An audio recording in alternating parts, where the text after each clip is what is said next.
नमस्कार मित्रांनो, तुम्हा सर्वांचं स्वागत आहे शाउट आउट टू बुक्स या चॅनलवर, जिथे आपण पुस्तक आणि पुस्तकेतर अनेक विषयांवर चर्चा करतो. मला अचानक आज आठवलं की कुठल्या तरी जुन्या व्हिडिओवर एक कॉमेंट होती की आहे मनोहर तरी या पुस्तकावरती रिव्ह्यू पोस्ट करा. सो आज मी बोलणार आहे सुनीता देशपांडे लिखित आहे मनोहर तरी या पुस्तकाबद्दल. इन केस तुम्हाला ठाऊक नसेल तर सुनीताबाई ह्या पु ल देशपांडे यांच्या पत्नी होत्या, पण तेच एकमेव त्यांचं क्रेडेन्शियल नाही. त्या एक खूप स्वतंत्र विचाराच्या आणि स्वतंत्र सामर्थ्याच्या व्यक्ती होत्या.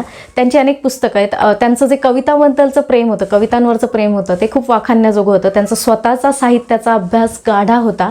नाट्यक्षेत्रामध्ये पण त्यांना खूप इंटरेस्ट होता आणि 1942च्या स्वातंत्र्य लढ्यामध्ये सुद्धा त्यांचा सहभाग होता.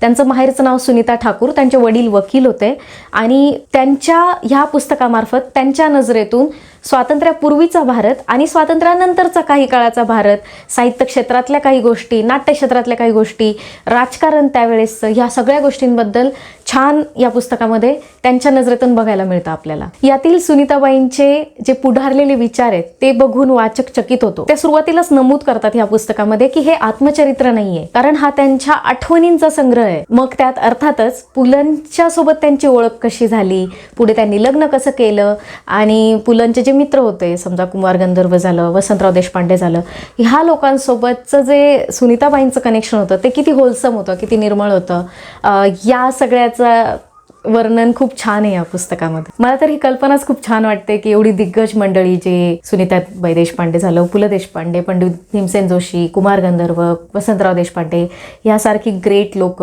एकत्र येत होती आणि निव्वळ कलेच्या आणि एकमेकांच्या सहवासाकरता ती एकत्र होती. त्यांच्या इतक्या छान मैफिली रंगत होत्या. ही कल्पना करायला किंवा त्याचं कधीतरी मी सहभागी असते त्यामध्ये तर मला किती छान वाटलं असतं.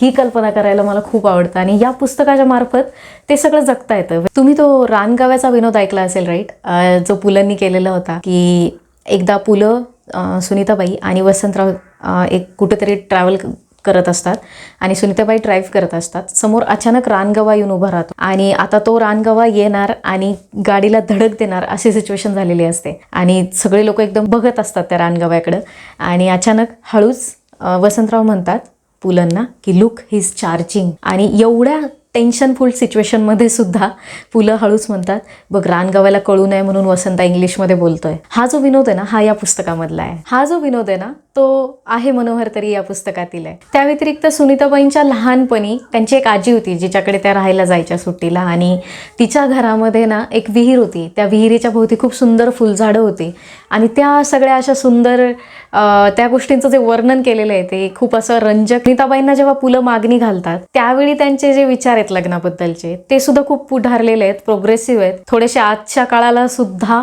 मागे टाकतील इतके पुढारलेले आहेत. त्या म्हणतात की जर प्रेम आहे तर लग्नाची गरज काय. आश्चर्य वाटेल आपल्याला की त्या काळात देखील अशा प्रकारचे विचार करणारी एखादी स्त्री होती. त्यांच्या लग्नाचा प्रसंग खूप छान आहे. त्या फॉर्मवर साईन करतात आणि कुठलाही गाजावाजा न होता लग्न पार पडतं. मग यातून ना हे लक्षात येतं की हे जे देशपांडे कपल आहे त्यांची जी व्हॅल्यू सिस्टीम होती, त्यांची जी तत्वनिष्ठता होती ती किती स्ट्रॉंग होते. या पुस्तकातून वाचकाला खरी पार्टनरशिप काय असते नवरा बायकोची ती कळेल. आणि पुलं हे अगदीच म्हणजे अष्टपैलू असे व्यक्तिमत्व होते, राईट. त्यांना संगीतामध्ये इंटरेस्ट होता, त्यांना ॲक्टिंगमध्ये इंटरेस्ट होता, त्यांना नाट्यक्षेत्रात इंटरेस्ट होता, इन्क्लुडिंग प्रोडक्शन, डिरेक्शन, एव्हरीथिंग. तर मग त्यातूनही त्यांच्यातला जो लेखक आहे त्याला प्राधान्य देण्याचं आणि लेखक त्यांचा जोपासण्याचं महत्त्वाचं काम सुनीताबाईंनी केलेलं आहे. माझं तर इतकं असं मत आहे की जर सुनीताबाईंनी त्यांना एनकरेज केलं नसतं तर इतकी सारी पुलंची इतकी सुंदर सुंदर पुस्तकं, इतके सुंदर विचार पुलंचे आपल्यासारख्यांपर्यंत पोहोचले नसते. कारण ते वेगवेगळ्या गोष्टी करत राहिले असते, राईट. पण त्यांना एका डिरेक्शनमध्ये जे पुश करण्याचं काम आहे ते सुनीताबाईंनी केलेलं आहे. पुलंना जो खरा सपोर्ट हवा होता तो देखील सुनीताबाईंनी केला, कारण पुलंचा स्वभाव थोडासा भिडस्ता असावा आणि त्यामुळे अशा माणसाचा जे भोवतीचे लोक असतात ते गैरफायदा घेत असतात. मग काही वेळेला सुनीताबाईंना बऱ्याच प्रसंगांमध्ये वाईटपणा घ्यावा लागला आणि पुलंच्या आणि सुनीताबाईंच्या कवितेवरच्या प्रेमाने त्यांना कसं एकत्र आणलं हे देखील या पुस्तकातनं कळतं. कारण खूप सारे कवितांचे रेफरन्सेस या पुस्तकामध्ये. इन केस तुम्ही कवितांचे फॅन नसाल तर मला असं वाटतं की या पुस्तकानंतर तुम्ही व्हाल. सुनीताबाई ह्या पुलंच्या गाईड, मॅनेजर, मैत्रीण, सहचारिणी इतके सगळे रोल सांभाळत होत्या. 1942च्या चळवळीच्या काळात त्यांचा एक मित्र होता भैया नावाचा, त्या कॅरेक्टर बद्दलचं जे वर्णन आहे सुनीताबाईंचं ते खूप छान आहे. आणि खरी मैत्री काय असते आणि कशी ती सांभाळायची असते हे सगळं तुम्हाला अगदी उलगडून सोप्प करून सुनीताबाई त्यांच्या प्रसंगांच्या मार्फत इथे सांगतात. काही लोकांना असं गैरसमज पण आहे या पुस्तकाबद्दल की ह्यामध्ये थोडासा तक्रारीचा सूर आहे, थोडंसं बाईंच्या बद्दल तक्रार केलेली आहे. मला तसं नाही वाटलं, कारण ज्या प्रकारचं त्यांचं व्यक्तिमत्व उलगडतं राईट सुनीताबाईंचं, तर ते असं कणखर वगैरे आणि खूप स्पष्ट वक्त्या असंच वाटतात त्या. तर मग ते वाचताना तुम्हाला जाणवेल की त्यांनी जे खरं आहे ते फक्त लिहिलेलं आहे. फॉर एक्झाम्पल यामध्ये एक प्रसंग त्यांनी सांगितला, आय थिंक सुंदर मी होणार या नाटकाच्या वेळेला पुलंनी दुसरं कास्टिंग केलं, दुसऱ्या व्यक्तीला कास्ट केलं, पण घरामध्ये सुनीताबाई तो रोल करू शकतात हे त्यांच्या मनी ध्यानी देखील आलं नाही.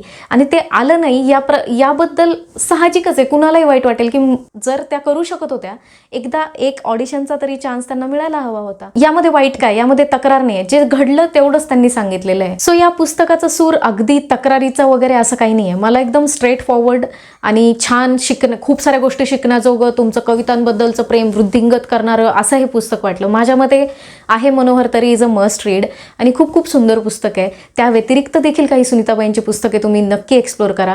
त्यांनी प्रेझेंट केलेल्या किंवा त्यांनी वाचलेल्या कविता देखील युट्यूबवर तुम्हाला सापडतील आणि त्यातून कळेल की त्यांची जी प्रगल्भता आहे ती किती छान आहे. आणि कुठल्याही स्त्रीनं हे पुस्तक नक्की वाचावं, समजून घ्यावं, कुणाची लाईफ पार्टनर कसं व्हायचं असतं, खरी स्ट्रॉंग सिस्टीम कुणासाठी कसं राहायचं असतं, हे सगळं या पुस्तकातून कळेल असं माझं मत. नक्की या पुस्तकाला वाचा.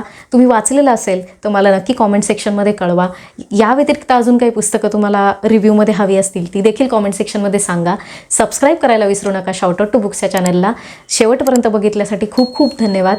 पुन्हा भेटूया पुढील व्हिडिओमध्ये. तोपर्यंत नमस्कार.